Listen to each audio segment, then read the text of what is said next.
Good morning class 7th। हमने science में अपना कौन सा चैप्टर शुरू किया है? चैप्टर 10 जो है रेस्पिरेशन इन ऑर्गेनिजम्स। आपको रेस्पिरेशन का जो प्रोसेस है वो समझ में आ गया होगा। रेस्पिरेशन किसे कहते हैं, ब्रीदिंग क्या होती है, ये आपको समझ में आ गया होगा। हमने पहले रेस्पिरेशन की बात करी कि जो खाना है वो सेल्स में जाता है, सेल से फिर वो टूटता है और फिर हमारी पूरी बॉडी में वो सर्कुलेट होता है। ठीक है, ये सब एक प्रोसेस है जो एक दूसरे से इंटरकनेक्टेड है। एरोबिक होता है, एनारोबिक रेस्पिरेशन होता है। एरोबिक मतलब ऑक्सीजन की प्रेजेंस में, एनारोबिक मतलब इन एब्सेंस ऑफ ऑक्सीजन। तो इस तरीके से रेस्पिरेशन होता है। आज हम बात करेंगे ब्रीदिंग की।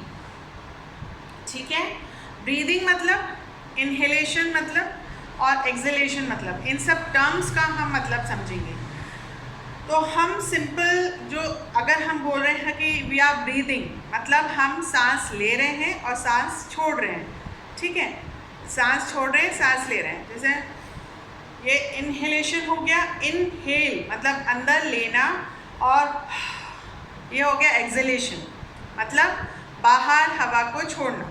ठीक है, तो ये इनहेलेशन और एक्सहेलेशन ज़्यादातर हम अपनी नोज़, जो हमारे दो नॉस्ट्रल्स हैं, नॉस्ट्रल्स इसको बोलते हैं, यहाँ से होता है। पर जब हमारी बॉडी ज़्यादा ऑक्सीजन की डिमांड करती है तो हम मुंह भी खोल के ऑक्सीजन अंदर लेते हैं, जिससे जो हमारी बॉडी के अंदर जो ऑक्सीजन की कमी हो रही है वो पूरी हो जाए। वरना ऑक्सीजन की कमी के कारण बहुत सारी प्रॉब्लम्स बॉडी में हो सकती है। ठीक है, तो ये क्या होता है, ये कंटिन्यूस प्रोसेस है। हम चाहे कि हम रोक लें, हम कर सकते हैं, हम बहुत देर तक सांस रोक सकते हैं। ज़्यादा से ज़्यादा 1 मिनट, 2 मिनट, 3 मिनट अगर हम बहुत प्रैक्टिस करें, इससे ज़्यादा हम सांस नहीं रोक सकते। हम सोते हैं जब भी ये प्रोसेस चलता रहता है ब्रीदिंग का, हम कुछ भी काम करते हैं, तब कोई जो आदमी कोई कोमा में है, जब भी ये ब्रीदिंग का प्रोसेस इनहेलेशन और एक्सहेलेशन चलता रहता है। तो ये कंटिन्यूस प्रोसेस है जब तक कि ह्यूमन बींग्स की डेथ नहीं हो जाती है। ठीक है, तो अब ये होता कैसे है और इसमें क्या क्या होता है, इसके बारे में हम जानेंगे। देखिए, हमारा जो लंग्स हैं ये बहुत डेलिकेट पार्ट होता है ना। जैसे ये हमारी जो टंग है ये बहुत डेलिकेट है। ये इसमें कोई भी हड्डी या कुछ नहीं है, सॉफ्ट स्पॉन्ज टाइप जैसी है। और ये दांतों से, जो दांत सबसे हार्ड माने जाते हैं, उनसे घिरी रहती हैं। ठीक है, तो वैसे ही जो हमारे लंग्स हैं, जो हार्ट है, ये बहुत सॉफ्ट होते हैं। अगर इसमें अब जीभ में ज़रा सा भी कुछ लग जाता है तो ये कट जाती है ना। तो ऐसे ही जो हमारा हार्ट है, लंग्स हैं, किडनी है, ये बहुत सॉफ्ट ऑर्गन्स हैं और ये बहुत डेलिकेट ऑर्गन्स हैं। तो अगर इनमें ज़रा से भी चोट लगेगी तो ये डैमेज हो जाएंगे और इसका जो रिपेयर है ये होना बहुत मुश्किल होता है। इसलिए इसको एक केज में, है ना, रिब केज जिसको बोलते हैं, जैसे पसलियों का जो बोलते हैं, पसलियों का जो ढांचा होता है, आपने देखा होगा स्केलेटन, जो एक ढांचा होता है, हड्डी का ढांचा, उसमें ये बीच में ऐसे ऐसे ऐसे ऐसे रहता है ना। तो ये जो रिब केज है, इसे रिब केज कहते हैं। इसके अंदर ये हमारा हार्ट होता है, लंग्स होता है, किडनी होती है, ये सारे जो सॉफ्ट ऑर्गन्स है वो प्रोटेक्टेड होते हैं। जब कोई यहाँ पे हमारा एक्सीडेंट होता है या कुछ होता है तो ये जो हड्डी है जो बहुत स्ट्रॉन्ग होती है, ये उस डेलिकेट जो हमारे ऑर्गन्स हैं उसको डैमेज करने से रोकती है। ठीक है, अब क्या होता है, अब ब्रीदिंग और इनहेलेशन में क्या होता है, ब्रीदिंग में इनहेलेशन और एक्सहेलेशन में क्या होता है। देखिए, यहाँ पर 3 चीज़ें काम में आती है। रिब्स है, ये जो, इसको रिब्स है ना, ये जो 2 लंग्स होते हैं यहाँ पर, ठीक है, और ये ऐसा एक डायफ्राम होता है।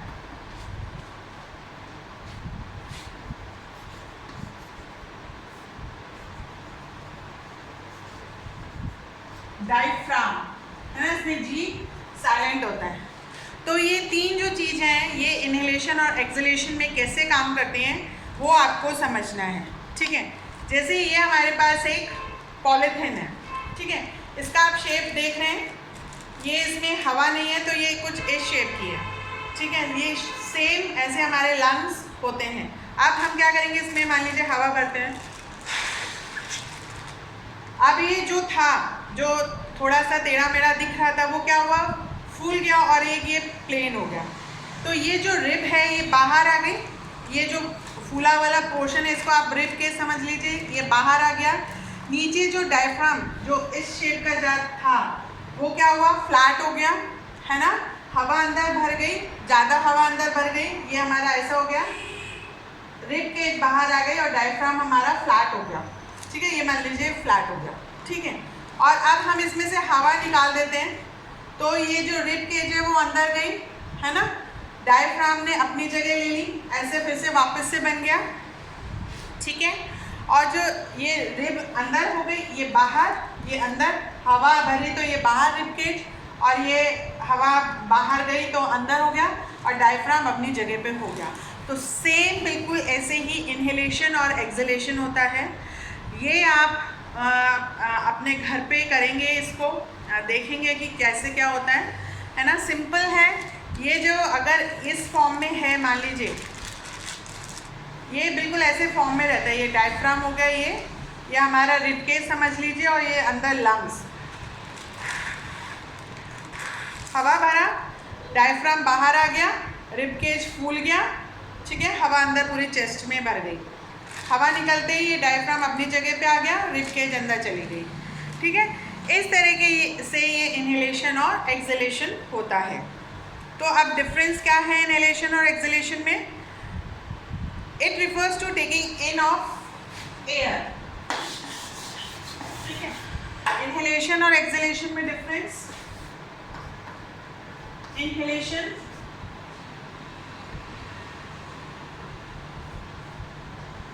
और एक्सहेल।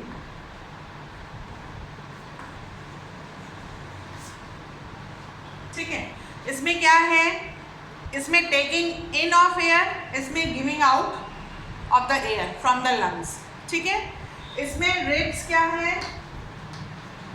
आउटवर्ड मूव होती है, रिब्स आउटवर्ड। ठीक है, अप और आउटवर्ड, और रिब्स डाउनवर्ड और इनवर्ड। ठीक है, दो चीज़ होती है, एक याद कर लीजिए तो दूसरा अपने आप याद हो जाएगा। फिर डायफ्राम है, वो मूव्स डाउन, जैसे पॉलीथीन फ्लैट हो गई थी, नीचे जाएगा वो फ्लैट हो जाएगा, है ना। और diaphragm moves up to the original curved position जो है एक्सहेलेशन में। ठीक है, यहाँ पर space in the chest cavity increase, और वहाँ पर जो हवा जब बाहर निकलती है तो ऑब्वियसली वो जो कैविटी है वो डिक्रीज हो जाती है, एयर अंदर आती है, यहाँ से एयर बाहर हमने छोड़ी तो पुश्ड आउट, हमने इसको बाहर फेंका। ठीक है, lungs get fill with the air, lungs air से फिल कर जाते हैं इनहेलेशन में, और lungs reduce in the size as the air goes. Obviously जब इस पॉलीथीन में से हवा बाहर निकली तो इसका साइज डिक्रीज हो गया, और जब इसमें से हवा भरी तो इसका साइज इंक्रीज हो गया। तो बिल्कुल सेम ऐसा ही प्रोसेस है।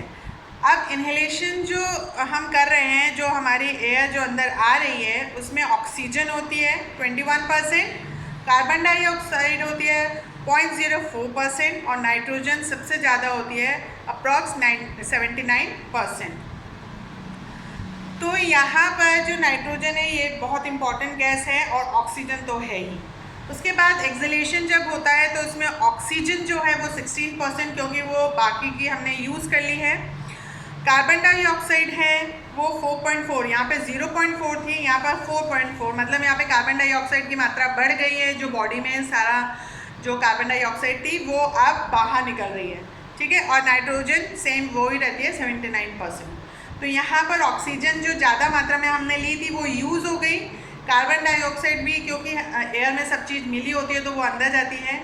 फिर अंदर जाके जो कार्बन डाइऑक्साइड हमारे बॉडी में है विद जो हमने ली है अब बाहर निकाल रहे हैं, ऑक्सीजन यूज़ कर ली है और कार्बन डाइऑक्साइड की मात्रा बढ़ गई, वो बाहर जा रही है। तो ये जो प्रोसेस है ये इनहेलेशन और एक्सहेलेशन का है। ठीक है, फिर ब्रीथिंग जो रेट है, सांस लेने की जो रेट मतलब 1 मिनट में सांस एक बार लेना और एक बार छोड़ना। ठीक है, तो वो नॉर्मल और हेल्दी पर्सन एडल्ट में जो है वो होता है 15 to 18 ब्रीथ पर मिनट। ठीक है, मतलब हमें लगता है कि हम सांस एक बार में ही ले रहे हैं, छोड़ रहे हैं, हमें पता नहीं चलता है, क्योंकि वो नेचुरल चीज़ है, हम अपने आप को करते हैं। ठीक है, हम इसको खुद नहीं करते कि मैं सांस ले रही हूँ मैं छोड़ दूँ, ये अपने आप प्रोसेस होता है। तो 1 मिनट में जो हेल्दी पर्सन है वो 15 to 18 बार सांस लेते हैं और छोड़ते हैं। ठीक है, अ ब्रीथ मीन्स वन हेलेशन, एक ब्रीथ मतलब एक बार सांस ले एक बार छोड़ना। तो हम इतना बार 15 to 18 टाइम्स ये दिन में करते हैं, पर मिनट करते हैं। Breathing rate is directly related to the oxygen required. तो जो ब्रीदिंग रेट है, सांस लेने की जो क्षमता है, वो ऑक्सीजन बॉडी कितनी नीड कर रही है उस पर डायरेक्टली डिपेंड करता है। अगर हम देखा, अपने एथलीट्स हैं जो अभी आपने देखा ओलंपिक चल रहे हैं, उसमें कितना ज़्यादा वो सांस लेते हैं, क्योंकि वो पूरे टाइम दौड़ते रहते हैं, एक्सरसाइज करते रहते हैं, तो उनको ऑक्सीजन की जो मात्रा है ज़्यादा चाहिए होती है बॉडी के अंदर, तो वो बहुत ज़्यादा सांस लेते हैं, तो जो ब्रीदिंग रेट है वो बढ़ जाती है। ठीक है, सांस लेने की जो सांस लेना छोड़ना वो पर मिनट ज़्यादा इंक्रीज हो जाती है।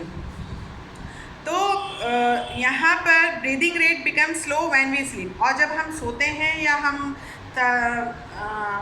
ऐसा बोलते हैं कि थकान सा महसूस करते हैं, तब ये जो ब्रीदिंग रेट है ये कम हो जाती है।